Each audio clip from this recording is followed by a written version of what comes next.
Se já estamos no ar.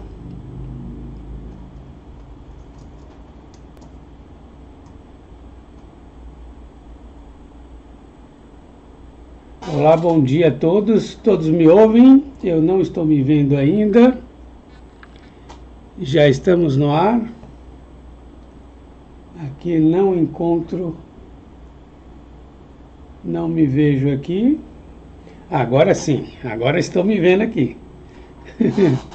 Bom dia a todos, bom dia Valéria, bom dia Valéria Silva, bom dia Leila Xavier, bom dia Bruno Rocha, Cleudi Rodrigues, Simone Fernandes, Giovana, bom dia, Glacivaldo, bom dia, Maria das Graças Correia, bom dia, Lúcia Morita, bom dia, Tiago Barbosa, Paulo Cunha, bom dia, Paulo de Belém do Pará, Otacílio de Remanso da Bahia, Alexandra de Farias, bom dia, Sônia Goretti, Nalda Cardoso, Maiara Silva, Alberto Rodrigues, Mary Mônica Financeiro, Elcélio de Cascavel, Valdir Ferreira, Edna Vasque, Fischer Contabilidade, Elisa, bom dia. Pessoal, estamos aqui então, mais uma live. Nós hoje vamos falar de um tema muito específico, mas não por isso não que seja menos importante, muito pelo contrário.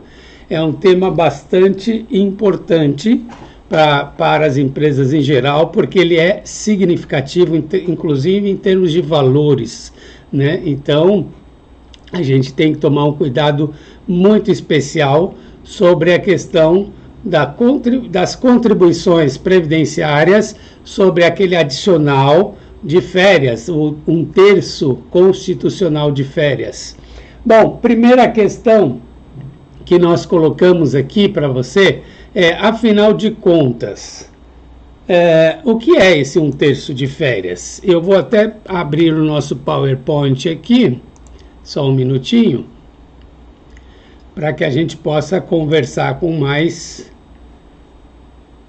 calma.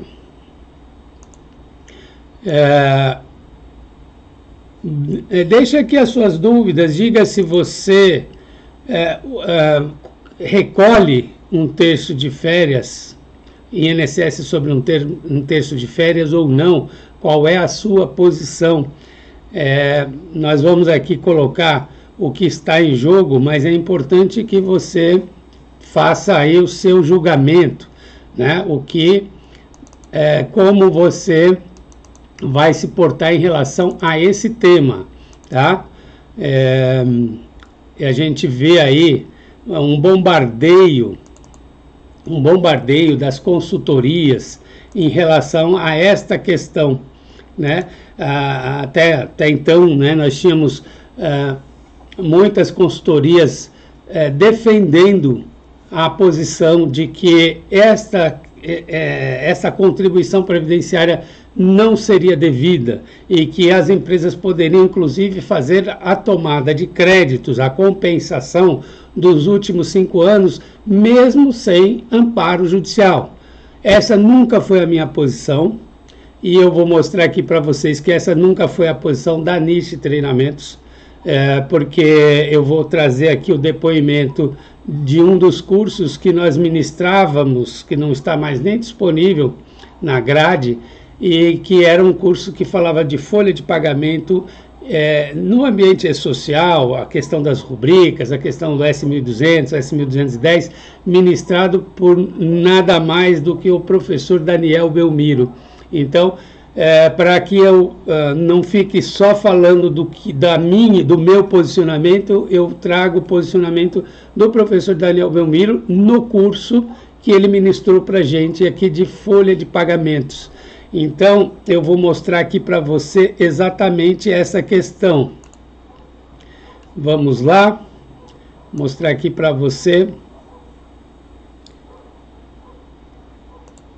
como que a gente se posicionava até então. Então, nosso assunto hoje é contribuição previdenciária sobre a folha de pagamento. Nossa, tá mostrando aqui a minha tela. Vou baixar aqui para você não ver que ela está um varal esquisito aqui. Vamos lá. Curso Folha de Pagamento e Tabelas de Rubricas do E-Social. Esse curso foi ministrado pelo professor Daniel Belmiro. O professor Daniel Belmiro, naquela época, disse o seguinte: recomenda-se cautela ao contribuinte ao adotar tal jurisprudência na sua tabela de incidência. Do que ele estava falando? Da questão da contribuição previdenciária sobre 1/3 de férias. Melhor alternativa é sempre buscar a tutela jurisdicional que o autoriza a retirar essas verbas do campo de incidência. Mais cautela ainda requer qualquer iniciativa de compensação administrativa que exija autorização judicial e retificação das GFIPs anteriores para a liberação do pagamento. Caso contrário, a aplicação de multa isolada por compensação não homologada certamente será aplicada, muitas vezes inviabilizando a vantagem econômica do procedimento. Veja bem, esse é o posicionamento do nosso professor Daniel Belmiro. Evidentemente, ele sempre deixa claro que ele, como professor, ele defende as posições dele. Ele não fala como auditor da Receita. Porém, nós que conhecemos o professor Daniel Belmiro, sabemos que ele tem uma posição dentro da Receita de muito destaque e de muito prestígio. Ele já replicou manual de procedimentos fiscais dentro da Receita, ou seja, ele é uma voz importante dentro da Receita Federal. Quando ele fala alguma coisa, ele influencia o comportamento dos auditores. E, de qualquer maneira, esta também sempre foi a posição oficial da Receita, certo? E aí, o que acontece? Qualquer um que haja em desacordo com o posicionamento oficial da Receita Federal está sujeito a sanções. Quais seriam as sanções? Bom, se você deixou de recolher INSS sobre 1/3 de férias durante um período, o auditor fiscal vai levantar a diferença. Ele simplesmente vai dizer para você, ó, no nosso entendimento é devido, no seu entendimento não é devido. Então, lavra-se o auto de infração, aplica-se a multa mínima de 75%. Esta é uma situação, digamos, a mais tranquila possível. Pode acontecer, por exemplo, de um auditor ir na sua empresa e autuar, digamos, sobre INSS sobre 1/3 de férias em 2018, por exemplo, e no ano seguinte vai lá um outro auditor e vai autuar 2019. Quando ele chega lá e vê que você foi autuado em 2018, ou seja, você foi alertado que aquele era uma situação que a Receita Federal não concordava com você e você mantém no seu posicionamento, a Receita Federal pode entender que há uma má-fé, que há uma tentativa aí de sonegação, uma vez que o fisco foi lá, já te orientou e você continua com o mesmo procedimento. Eles podem entender que há uma qualificação da multa, tendo em visto a prática reiterada, né? Outros auditores mais rigorosos podem entender que desde o primeiro procedimento, desde a primeira identificação digamos, desse procedimento em desacordo com a legislação, que ele pode entender que já há uma deliberada vontade de não recolher o tributo e qualificar desde a primeira abordagem. Isso, é claro, é uma posição extrema, é uma posição que facilmente a gente poderia reverter na DRJ, no CARF ou nos recursos cabíveis, né? Mas é uma possibilidade. Então, vejamos.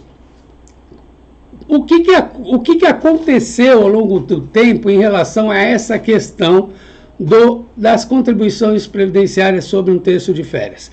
Veja, nós tínhamos durante muito tempo, nós vimos firmada a posição do STJ pela não incidência de contribuições previdenciárias sobre um terço de férias. Por quê? Por que eles entendiam desse jeito? Porque, veja, este, digamos, reforço adicional que você dá ao seu trabalhador no momento em que ele tira férias, que há uma previsão constitucional para que se pague esse um terço de férias, seria, na visão de alguns, na visão do STJ, uma indenização, não seria decorrente de uma contraprestação laboral, não seria uma remuneração. A remuneração é aquele valor que você recebe pelo suor do seu esforço. Então você trabalhou o mês inteiro, no dia 5 do mês subsequente, ou no dia 30, você recebe um salário. O que é esse salário? É uma contraprestação. Você trabalhou e recebeu. Isto é remuneração. E aí, nós temos diversas rubricas que nós podemos entender como remuneração.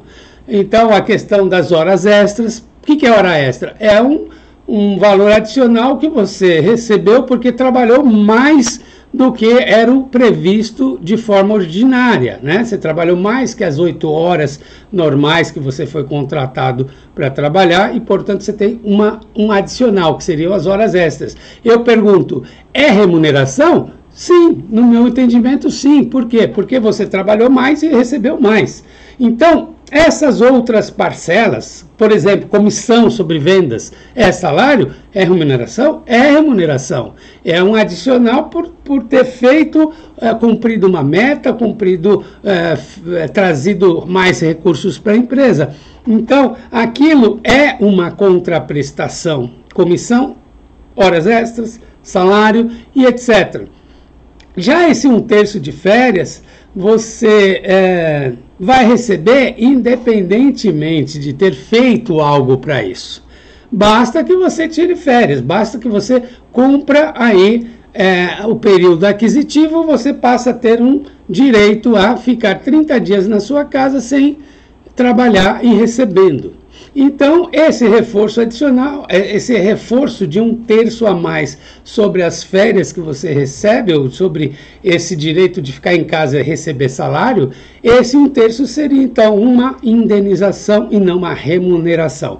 Então, na visão do STJ, não caberia, então, o pagamento, né, de INSS sobre esta verba indenizatória. E assim ficou durante muito tempo, embora a Receita continuasse firme no seu posicionamento de cobrança do INSS sobre um terço de férias, o STJ dava decisões contrárias. Então, bastaria a empresa entrar com um mandato de segurança que ela facilmente conseguiria uma liminar para deixar de recolher, e isso poderia chegar ao trânsito em julgado, ou seja, uma posição definitiva em favor do contribuinte. E aí, nesse sentido, a DRJ sempre fica alinhada à Receita, né? A DRJ tem uma obrigação de se alinhar às instruções normativas, aos entendimentos proferidos pela COSIT, por exemplo, aos pareceres da PGFN. Tudo isso norteia a DRJ. O que é a DRJ? A Delegacia de Julgamento. É aquela primeira instância recursal no âmbito administrativo. Quer dizer, você foi autuado, você vai recorrer à DRJ. E a DRJ se alinha à Receita, ou seja, você iria naturalmente perder, ia ser mantido o auto que a Receita Federal lhe impôs, né? Então você foi autuado, você iria recorrer e iria perder. Mas no CARF, o que é o CARF? O Conselho Administrativo de Recursos, o Conselho Administrativo de Recursos Fiscais, eu acho que é isso, estou meio esquecido agora. E esse conselho, ele é composto de representantes da Receita, de representantes do fisco e representantes da sociedade. Então, ali nós temos um ambiente paritário, ou seja, eu tenho a visão da Receita, mas eu também tenho a visão das empresas, digamos assim, né? É claro, os dois têm a obrigação da imparcialidade, mas na prática o que se vê é que o representante da Receita, ele fica muito alinhado às questões decididas ou os posicionamentos da Receita, e o representante das empresas talvez tenha uma flexibilidade maior. Mas o que acontece? Ultimamente, o CARF, ele tem, até por uma obrigação regimental, ele tem que seguir os entendimentos dos tribunais superiores, principalmente quando há uma repercussão geral, né? O STF decide em repercussão geral. O que é isso? Ele decide e a decisão dele vincula os tribunais inferiores, né? E os tribunais de um modo geral. E o STJ, muitas vezes ele decide em sede de recurso repetitivo. O que é isso? Ele decide tantas vezes no mesmo sentido que ele firma uma jurisprudência dentro do tribunal, dentro do STJ. Então, veja, aí o CARF precisa se alinhar a essas decisões. Então, o que estava acontecendo nos últimos tempos? A empresa poderia, eventualmente, ser autuada, mas ela teria uma certa convicção de que ela iria reverter essa decisão no CARF, né? E isso é muito importante, por quê? Porque enquanto eu estou em fase administrativa, os recursos são gratuitos. Quando eu vou para o Poder Judiciário, eu tenho custas judiciais e eu tenho um problema sério, porque quando o auto de infração se torna definitivo na esfera administrativa, ele passa a ser um título extrajudicial, ou seja, aquele título, aquele auto de infração que virou uma CDA, ou seja, ele foi inscrito em dívida ativa, ele tem uma certidão de dívida ativa, ele passa a ser um título suficiente para que a Procuradoria-Geral da Fazenda Nacional, a PGFN, possa entrar com uma ação de execução contra a sua empresa. Então, você terá que nomear bens à penhora, ou você tem que dar alguma coisa em garantia para poder questionar esta situação no judiciário sem que essa ação de execução vá embora. Então, eu posso entrar com uma ação ordinária, eu posso entrar com qualquer recurso judicial que esteja disponível. Porém, a ação de execução é autônoma, ela vai embora. Para ela não ir embora, não ser executado os seus bens, não ser feita aí esse constrangimento de, por exemplo, bloquear valores no seu conta corrente, né, da conta corrente da empresa, você teria que garantir esse crédito. E essa garantia muitas vezes sai caro para a empresa. Então, a discussão no âmbito administrativo ela passa a ser muito relevante, porque ela é uma discussão econômica, digamos assim. Por quê? Porque você não precisa pagar e ainda tem a suspensão da exigibilidade do tributo, ou seja, você não pode ser cobrado daqueles valores enquanto há uma discussão dentro da esfera administrativa. Então, mas vamos pensar o seguinte, por que então nós tivemos essa mudança de entendimento? Veja, o STJ é o tribunal que trata das ilegalidades, das situações em que há um confronto, uma aplicação incorreta da lei. Então, o STJ, que é o Superior Tribunal de Justiça, ele tem essa função de analisar ilegalidades.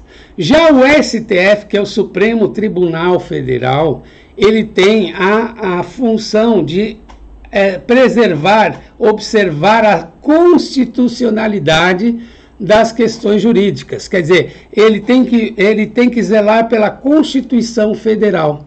Então, o STF ele vai julgar questões que afrontam a Constituição. O STJ vai julgar coisas que afrontam a lei, né? Então, veja, não há hierarquia nessa história. O STF não é melhor que o STJ. O STF não é melhor sequer que um juiz federal.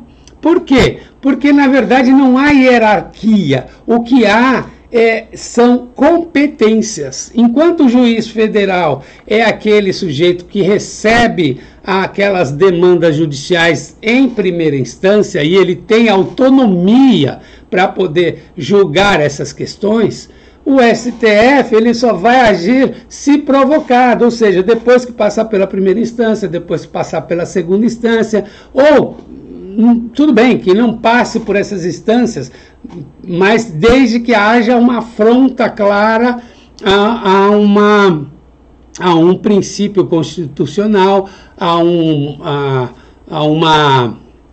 ameaça de direitos e garantias individuais, por exemplo. Então, é muito comum você ver lá um afastamento de um governador do estado do Rio de Janeiro. Aí ele entra com habeas corpus, por exemplo, ou no caso, vamos imaginar que ele fosse preso, né? Então, aí ele vai entrar com habeas corpus, dizendo, olha, eu estou sofrendo aí uma sanção e isso afronta a Constituição. Então, isso pode ser julgado diretamente pelo STF, né?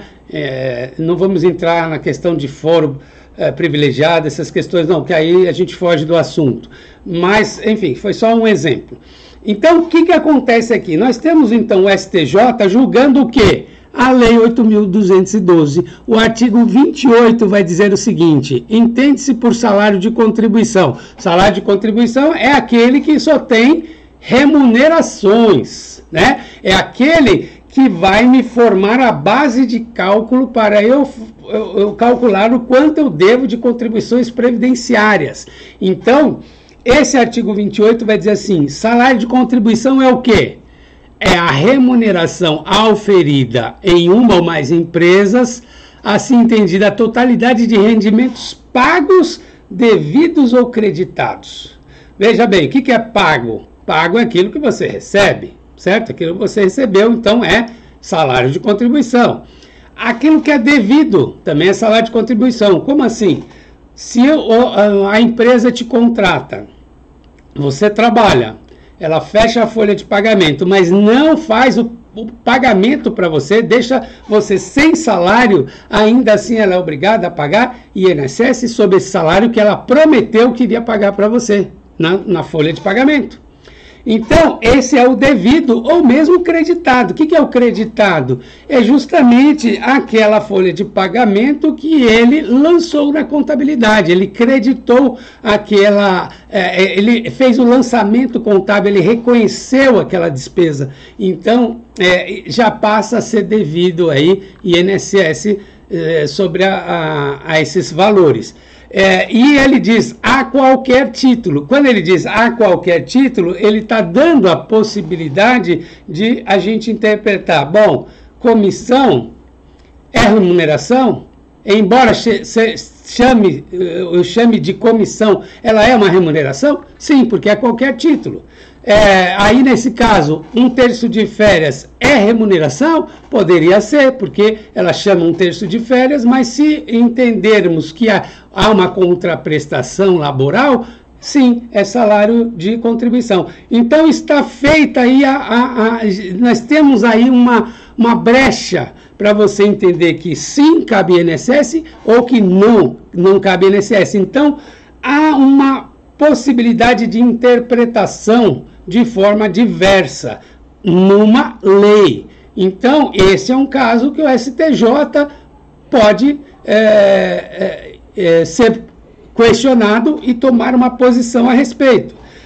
Lembrando que o parágrafo 9º desse mesmo artigo 28, ele vai dizer o que não integra salário de contribuição. E aí ele vai dizer as importâncias recebidas a título de férias indenizadas e respectivo adicional constitucional. Ou seja, a lei se posicionou claramente em relação a férias indenizadas, mas ela não o fez para as férias gozadas, ou, enfim, as férias gozadas. Então, ela não falou nada sobre férias gozadas e o adicional, né? E, portanto, deixou aí uma brecha para que o STJ pudesse opinar por um lado ou por outro. E eles opinaram durante muitos anos pela interpretação de que um terço de férias é uma questão indenizatória. Porém, viemos agora, recentemente, na semana passada, a ficar perplexos, porque, de repente, o STF vai contra tudo o que se falou aí no STJ ao longo dos últimos anos. Aí você vai dizer assim, mas como que o STF vai desautorizar o STJ desse jeito? Porque nós temos aqui na Constituição Federal de 1988 o artigo 195, que vai dizer que vai mostrar qual é o custeio da Seguridade Social. Ele vai dizer, ó, Seguridade Social será financiada por toda a sociedade, tal, tal, tal, e aí ele vai elencar de que maneira nós vamos custear a Seguridade Social. Aí ele vai dizer dos empregadores incidentes sobre a folha de salários, e ele vai dizer o que é a folha de salários. Ele vai dizer folha de salários e demais rendimentos do trabalho pagos ou creditados a qualquer título à pessoa que lhe preste serviço. Então, veja, quando ele define o que é folha de salário, e aí ele fala rendimentos do trabalho, ele abre, então, a possibilidade de você discutir, à luz da Constituição Federal, o que seriam esses rendimentos do trabalho, se eles são fontes de custeio para a Previdência ou não. Então, veja que a discussão constitucional, ela versa sobre isso, ó. A minha folha de pagamento, ela é fonte de custeio da Previdência, ou do caso da Seguridade Social? Sim, não tenha dúvida. Mas o que então seria a folha de salários? O que compreende esses salários, esses rendimentos do trabalho? Ora, se é rendimentos do trabalho, eu estou falando de remuneração. Então, está aqui colocada a questão de forma constitucional. E aí o STF foi e se pronunciou a respeito. Ele disse o que ele entende como rendimentos do trabalho. Então, esta briga, remuneração, indenização, ela, do ponto de vista do STJ, teve um entendimento, do ponto de vista do STF, vai ter outro entendimento. E aí, como nós ficamos? Bom, agora, o CARF vai se alinhar ao STF, por ser uma decisão mais recente, né, e que, enfim, posicionou-se claramente em relação a que seria legítimo a cobrança de um terço de INSS sobre um terço de férias. Ok? Então, quais são as consequências para nós? Vamos analisar essas 5 situações. Situação A. A empresa, ela sempre recolheu o INSS sobre um terço de férias. Qual é o impacto dessa decisão, dessa reversão de posicionamento para essa empresa? Nenhum. Por quê? Porque se ela sempre recolheu, está tudo certo, ela continua recolhendo INSS sobre um terço de férias. Ela, inclusive, agora no E-Social, vai continuar utilizando a tabela de rubricas S1010 que ela transmitiu, e vai colocar incidência 11 nos pagamentos efetuados aí, em relação a essa rubrica que ela definiu já no E-Social. Não tem alterações. Situação B. A empresa, de outro lado, na outra ponta, ela deixou de recolher INSS sobre um terço de férias de forma espontânea, sem nenhum amparo judicial. Ela falou assim, Como o STJ já julgou mesmo, se o auditor vier aqui me autuar, não tem problema que isso vai ser, essa situação vai ser revista mais para frente. Então, quem está nesta posição deve fazer o seguinte: bom, o que eu deixei de recolher dentro dos últimos 5 anos, eu estou sujeito aí a uma autuação. Então, eu vou fazer essa avaliação de qual seria o impacto de um auto de infração desses valores não recolhidos, com multa e juros e com a multa de ofício. Esse seria aí o reflexo que poderia acontecer na situação B. Poderia a empresa ser autuada para recolher o que deixou de ser recolhido nos últimos 5 anos. Por quê? Porque passados 5 anos a Receita não pode te cobrar mais, certo? E com as penalidades, né? Situação C: a empresa deixou de recolher, mas com amparo judicial. Que seria isso? Ela tem uma liminar, por exemplo, para deixar de recolher. Então, neste caso, ela vai ter 30 dias para fazer o recolhimento espontâneo desses valores que ela não recolheu por força de liminar, sem o pagamento de multa. Então, ela pode recolher só o valor atualizado daquilo que ela deixou de recolher. Então, veja, ela está numa situação um pouco mais confortável. Por quê? Porque ela pode fazer o recolhimento sem multa. Em alguns casos, as empresas deixavam de recolher, mas faziam depósitos judiciais. Melhor ainda, porque aí, nesse caso, basta fazer a conversão em renda, ou seja, pegar aqueles valores depositados e fazer com que eles sejam integrados ao patrimônio da Receita Federal, certo? Então, essa é a situação de quem tem amparo judicial. Situação D: ela tem, além de ter um amparo judicial, ela tem um trânsito em julgado, ela tem uma certidão de trânsito em julgado, ou seja, a discussão já encerrou no Poder Judiciário. Neste caso, ela tem o que nós chamamos de coisa julgada, e essa decisão ela não pode ser atacada. Não é porque houve mudança de entendimento agora que eu vou reabrir as decisões judiciais que são perfeitas, né? que elas passaram por toda a sua vida aí no judiciário sem nenhum problema. Então, foi julgada, teve recurso, etc. Chegou uma hora que transitou em julgado. Então, esta decisão, ela é definitiva. E, portanto, a empresa que deixou de recolher nesse período, ou que fez as compensações que ela solicitou, essa situação não vai ser atacada por essa mudança de entendimento, ou seja, fica como está.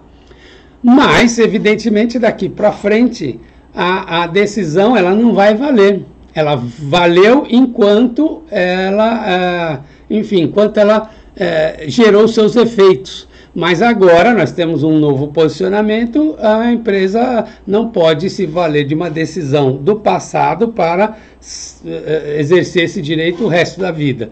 Então, aí ela não muda o passado, mas daqui para frente ela passa a ter aí o comportamento de todos, né? Ela vai ter que recolher normalmente. Situação E: a empresa deixou de ter... Então, a D e E, a diferença é: eu transitei julgado, mas ainda estou no E-Social, ou eu já estou na DCTF Web, já entregando a DCTF Web. Bom, se a empresa está no E-Social, ela entrega GFIP. Então, o que acontece? Ela, de acordo com os procedimentos da Receita, ela deveria entregar a GFIP com todos os fatos geradores, né, para que a Receita pudesse levantar os créditos, mas esses créditos aí, no momento que há um trânsito em julgado em favor do contribuinte, esses créditos eles são extintos, digamos assim. Esses créditos, que eu digo crédito tributário, a autuação que a empresa eventualmente sofreu nesse período, ela fica extinta. Agora, se você está na DCTF Web, a situação é um pouco diferente. Por quê? Porque quando você está entregando a DCTF Web, é sinal de que você já está entregando o e-social. Se você está entregando o e-social, você tem a obrigação de entregar a tabela S1070, onde lá eu teria que ter a previsão dessa decisão ou dessa discussão judicial que a empresa tem. Então, a tabela S1070, ela vai trazer os dados da sua discussão judicial, esteja ela numa fase de sentença, numa fase de liminar, numa fase de... qualquer fase que seja, você vai reportar isso no e-social. E você vai fazer a suspensão desses valores, né? Então, esses valores são apurados, você vai para o DCTF Web o valor total a recolher, inclusive o valor suspenso, e na DCTF Web você vai ter o direito de fazer o crédito de suspensão, ou seja, você pode utilizar ou não a decisão judicial que está a seu favor. E aí, nesse caso, cada vez que você suspende um valor que está na DCTF Web, você está constituindo um crédito tributário.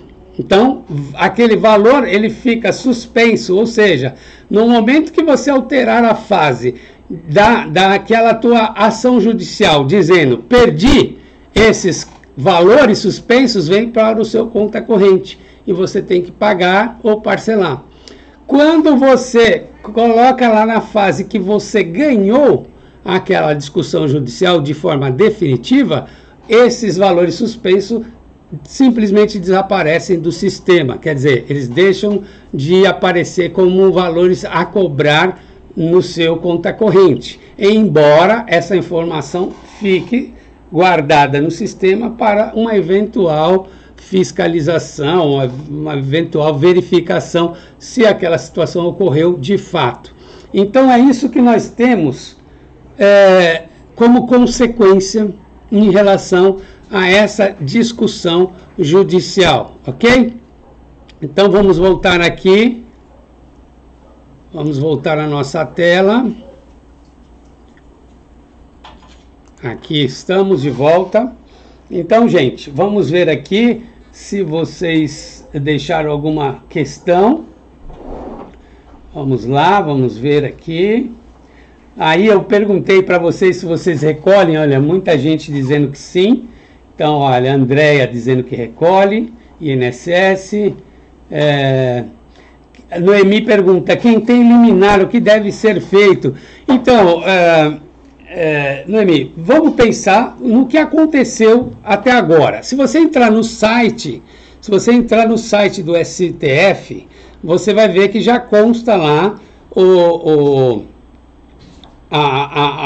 a tese firmada, né, no recurso extraordinário, que foi julgado com repercussão geral, ou seja, ele foi considerado um tema de repercussão geral, ou seja, aquela decisão orienta todos os tribunais, todos devem seguir a mesma orientação. E qual foi a orientação? De que é legítima a cobrança de INSS sobre um terço de férias. Então, se você tem uma liminar, muito provavelmente essa liminar vai ser o quê? Cassada. Cassada por quem? A PGFN vai provocar quem concedeu a liminar para que ela seja cassada. No momento que ela é cassada, você tem 30 dias para fazer os recolhimentos. Se você já fazia depósitos judiciais, basta levantar o depósito, certo? Então, é isso que são essas as consequências.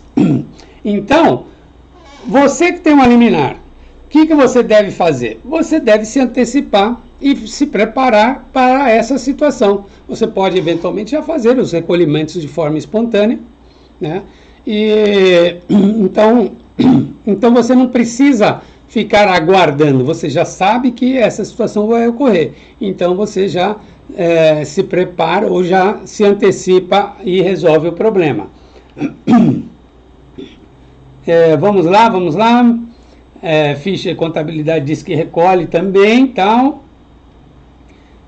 Todo mundo aqui está dizendo que recolhe. A Lucy Martins está saudando o nosso grande professor Daniel Belmiro.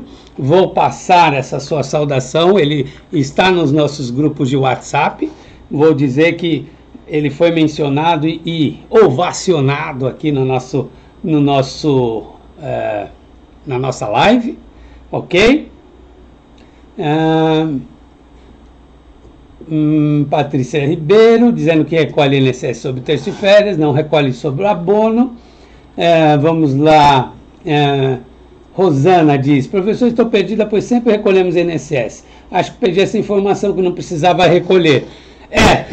Ainda bem que você perdeu, porque, na verdade, a não ser que você tenha, para as pessoas que deixaram de recolher há mais de 5 anos, essas foram beneficiadas, se a Receita não apareceu lá para cobrar, né? Vamos ver, todo mundo está dizendo que recolhe. Patrícia, é para não recolher? Não, Patrícia, é para recolher sim. Essa é a posição. Veja, você deve ficar muito atentos e atentas para essas consultorias tributárias que muitas vezes, até talvez por desconhecimento, elas não te orientam conforme a melhor prática, né? Ou às vezes de má fé também, eles querem cobrar honorários e ir embora, né? Então, o que eles falam? Não esquenta a cabeça, isso já é um tema ultrapassado, pode deixar de recolher e tal. E não é bem assim, você deve sempre buscar a orientação de um bom profissional, de uma pessoa que vai te colocar as questões como elas são. Eu vou te dar um exemplo agora, atual. Muita gente tem obtido liminares para deixar de recolher terceiros no montante acima de 20 salários mínimos. É uma tese nova que está ganhando força, todo mundo consegue eliminar. A questão não é conseguir eliminar, a questão é como fazer a implementação desta situação. Então, o que acontece? Acontece que havia realmente uma limitação para a cobrança de INSS sobre os salários e sobre terceiros. E quando houve a quebra dessa limitação, só ocorreu para os salários e salário educação. E deixaram de lado o sistema S, enfim, os terceiros continuam com essa limitação de que não precisa recolher INSS na parte que exceder 20 salários mínimos. E aí, as liminares são no sentido de que, sim, a lei prevê a limitação e essa lei não foi revogada. Então, portanto, o contribuinte tem o direito, sim, de não recolher INSS sobre a parte que exceder 20 salários mínimos. Mas ninguém falou ainda como que eu vou considerar esse excedente. O excedente é sobre o valor a recolher da base de cálculo da folha como um todo? Ou é de cada segurado? Ou seja, eu tenho que olhar para a minha folha de pagamento, ver quem é que ganha mais que 20 salários mínimos e sobre a parte excedente daquela remuneração, eu deixo de recolher eu deixo de recolher terceiros, certo? Essa é uma visão, muito provavelmente a visão da Receita, que ela não se pronunciou ainda. Agora, as consultorias, quando elas têm as liminares, elas vão orientar o contribuinte a recolher apenas 20 salários mínimos, sobre 20 salários mínimos da folha como um todo, que aí sim é um benefício enorme para as empresas. Imagine que tem empresas aí que recolhem 200 mil reais só de terceiros, passaria a recolher 20 salários mínimos, sobre 20 salários mínimos, né? Então, você tem que tomar cuidado com as consultorias, porque elas são otimistas por natureza. Elas querem receber honorários sob o maior valor possível, certo? Então, vamos com calma. Sandra Prado, qual o período que a empresa poderia não recolher? Nenhum período. Por quê? Na verdade, assim, a Receita Federal, ela nunca, em nenhum momento, disse para você que você poderia deixar de recolher. Então, veja, o que poderia ter acontecido até um mês atrás? Você poderia ingressar no Poder Judiciário e obter uma liminar para deixar de recolher. Você poderia ir mais além, conseguir a liminar, conseguir uma sentença, conseguir o trânsito em julgado. E aí sim você teria condição de não recolher. Agora, o não recolhimento, pura e simplesmente de forma espontânea, administrativamente, sempre foi um risco. Então, a resposta para você, qual é o período que poderia não recolher? Nenhum. Por quê? Porque todas as vezes que eu estava autorizado a não recolher, isso teria que ter sido autorizado por um juiz federal, por uma sentença de um juízo, de um tribunal federal, ok? Patrícia Santos, passou a vigorar a partir de quando a não cobrança de 1/3 de férias? Nunca. Vamos lá. Não sei se há contabilidade, desde quando vem havendo manifestações do STJ sobre esse tema?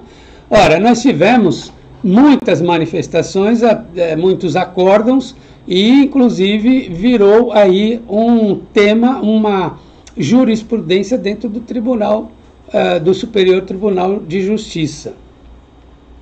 Vamos lá, recolhe ou não, enfim, eu falei muito, mas vamos resumir. Não, temos que recolher INSS sobre 1/3 de férias, ponto. Isto é a posição do STF e, portanto, é a posição da Receita e será a posição do CARF também. Então, não temos a menor possibilidade de deixar de recolher INSS sobre 1/3 de férias, tá? Esse é o entendimento atual de hoje, certo? Nós temos acórdão, está lá publicado no site do STF, são os recursos extraordinários julgados entre 21 e 28 de agosto. Você vai lá e você consegue ver toda essa decisão, todo o acompanhamento, todas as fases que nós tivemos desse recurso extraordinário. Vamos lá, bom dia. Férias pagas indenizadas na rescisão continua não tendo incidência? Sim, veja bem, vamos lá. As férias indenizadas, eu mostrei logo no primeiro slide aqui, no segundo slide, que é terceiro slide do nosso PowerPoint, que o parágrafo 9º do artigo 28, ele vai elencar as situações em que você não vai considerar aquele pagamento como salário de contribuição, né? Então não incidiria a Previdência sobre quais questões? Sobre aquilo que está no parágrafo 9º. E na letra D, nós vamos ter o quê? Férias indenizadas e adicional.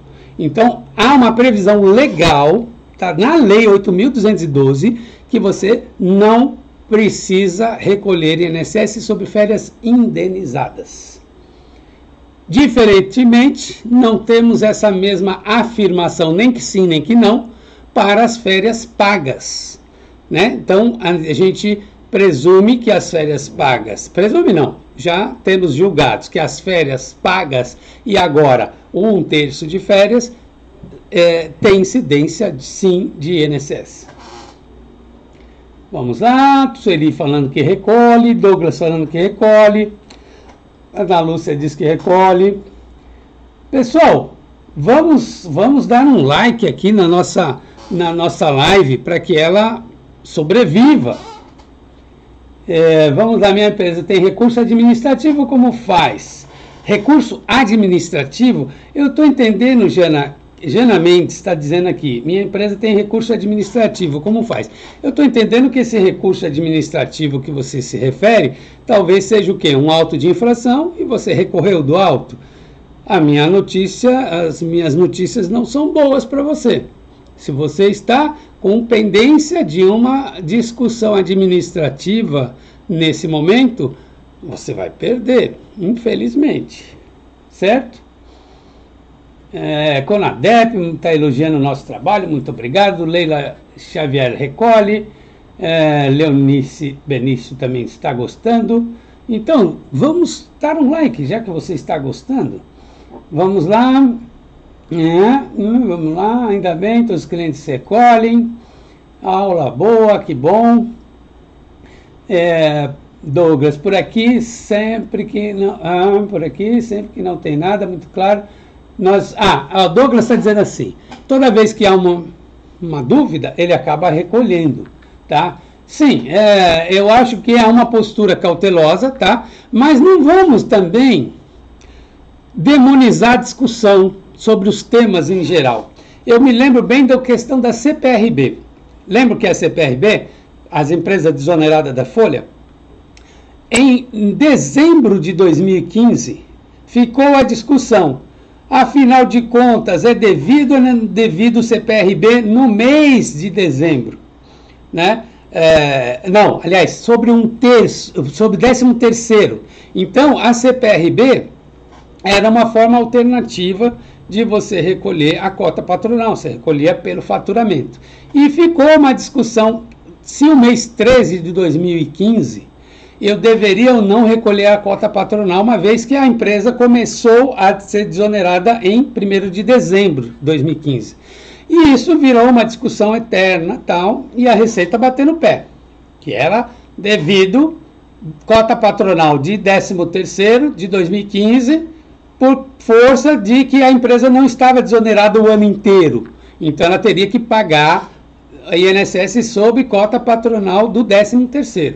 E a gente do lado de cá, né, os consultores dizendo, não é devido porque, afinal de contas, a empresa já está desonerada. Bom, ficou um imbróglio, uma discussão eterna, e a Receita deu a mão à palmatória, ela reconheceu que não era devido, que é óbvio que não era, mas, enfim, ela só foi reconhecer quando?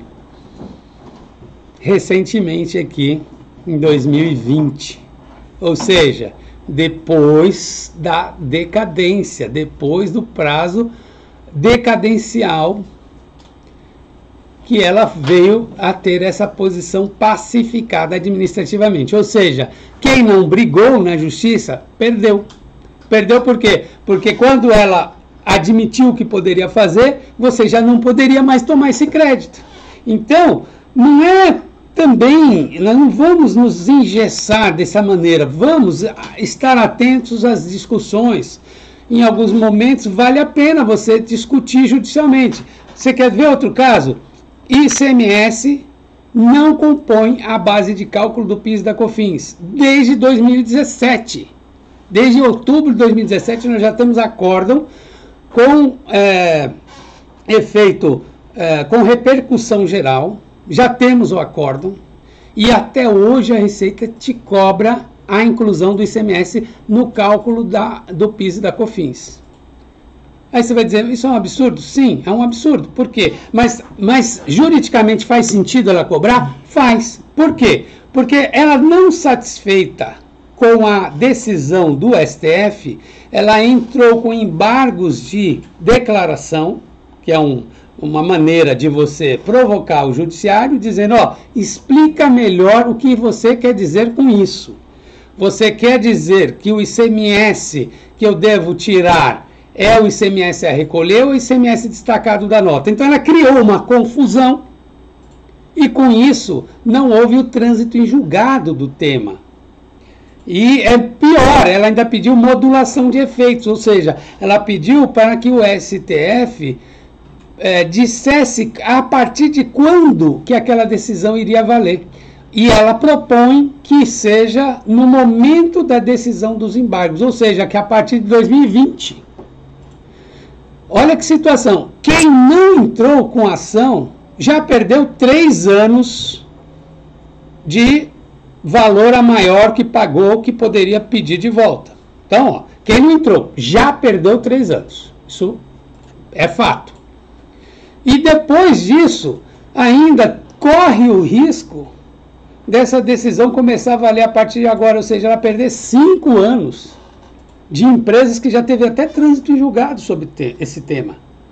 Então veja que às vezes ser conservador demais traz prejuízo. É impressionante, mas tem empresa que até hoje não entrou com essa ação. Gente, eu não consigo entender. Já tem o julgado do STF. Já temos. A Receita está fazendo todo esse imbróglio para não perder essa arrecadação. Mas isso é jogo baixo da Receita. E eu digo isso porque, em alguns casos, ela já foi condenada à litigância de má-fé. Então, eu não estou sendo leviano aqui, não. Não vem a Receita querer me processar, não. Ela já foi processada por litigância de má-fé. Por quê? Porque nós já temos uma decisão judicial. E ela fica usando essas artimanhas para não te pagar. É isso aí, gente. O que mais? Vamos ver. E quando a empresa, Júnior pergunta, e quando a empresa usou esse desconto como compensação? Olha, é uma coisa séria. Eu comentei aqui, o Daniel Belmiro frisou isso no curso dele, quando ele era professor aqui da casa, da NIT Treinamentos, e ele disse, gente, se vocês fizerem compensação sem tutela judicial, sem amparo judicial, você está sujeito a sofrer uma multa isolada. O que é a multa isolada?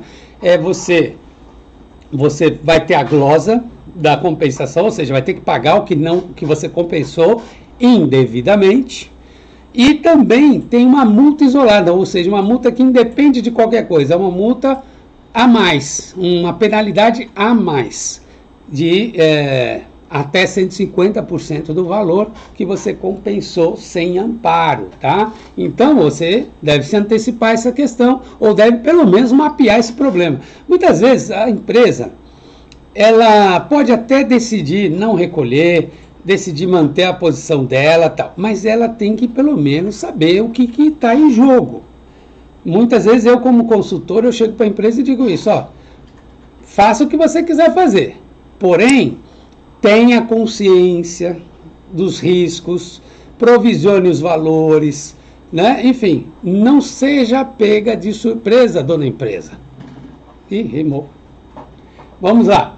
Professor, a Juliana pergunta, sabe de alguma coisa que as consultorias estão falando de recolher na INSS sobre verbas indenizatórias, exemplo, auxílio creche, horas intervalares?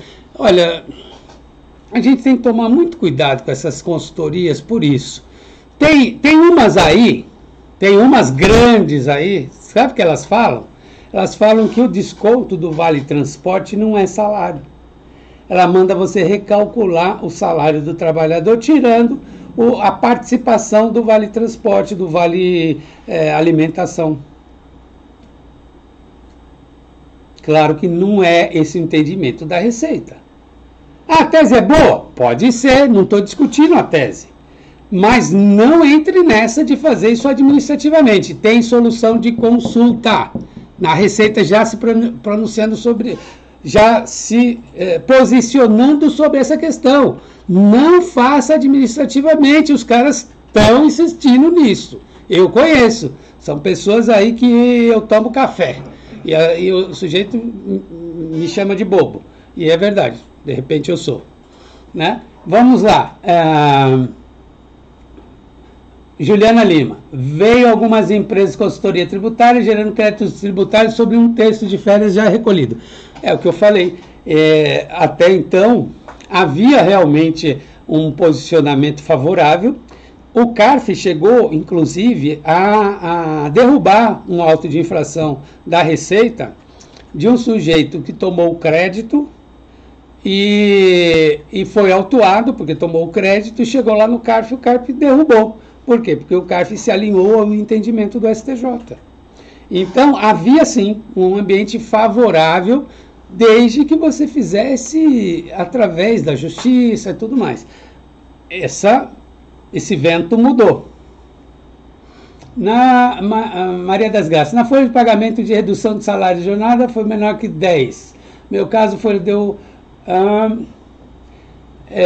bom, eu entendi, Maria da Graça, que você tá falando que se o valor a recolher for menor que R$10, você não precisa recolher. É verdade. Nós temos aí uma limitação, porque a Receita Federal paga um valor de processamento do DARF.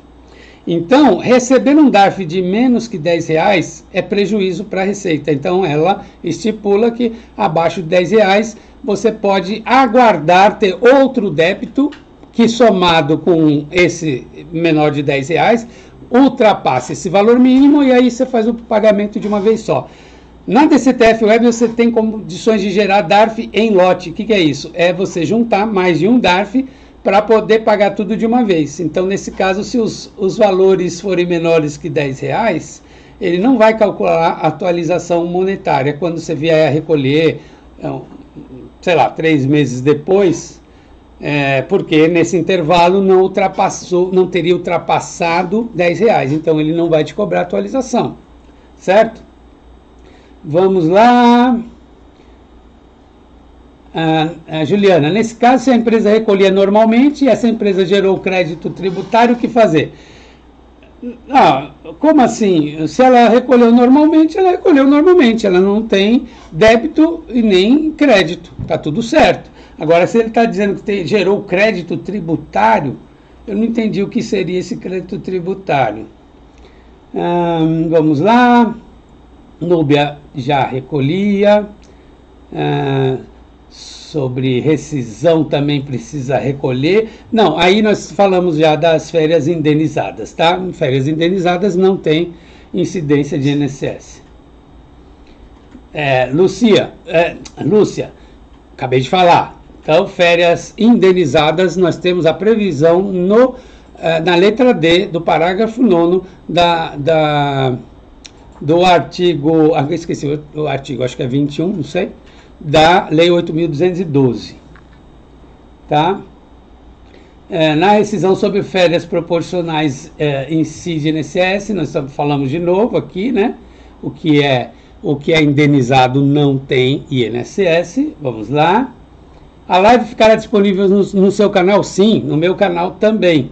A NIT deve deixar no YouTube dela, mas eu copio, eu entro lá, eu baixo o arquivo, eu nem peço para a NIT, mas ela me autoriza. Tá vendo isso aqui, ó? Isso aqui é NIT, ó. Eu sou professor da casa, então eu tenho esse privilégio de baixar esse arquivo e jogar no meu canal, porque eu vou estar divulgando a NIT lá também, né? Vamos lá. Lúcia Morita, nunca tive dúvidas, tal, sempre recomendou recolher. Bom, gente, eu acho que está esgotado o tema. Muita gente perguntando sobre férias indenizadas, férias vencidas na rescisão, que também é indenizada. Isso aí nós temos a previsão legal, nós não precisamos recolher INSS, certo? Então a discussão aqui é sobre férias gozadas, tá? Então, gente, é isso aí. Vocês sabem que nós temos os nossos cursos, né? A NIT Treinamentos está aí com curso de E-Social, de folha de pagamento. Nós, no meu caso, nós temos FD-Reinf, curso de FD-Reinf, curso de PERDComp Web, PERDComp Programa. Nós temos curso de analista de retenções de tributos federais como um todo, envolvendo PIS, COFINS, CSLL, também imposto de renda. Nós temos também, o que mais? Nós temos curso de como fazer a DCTF Web. Então, enfim, fique cada vez mais sabido. Faça os nossos cursos, tá bom? Muito obrigado. Até sexta-feira que vem com outro tema do seu interesse. Até lá.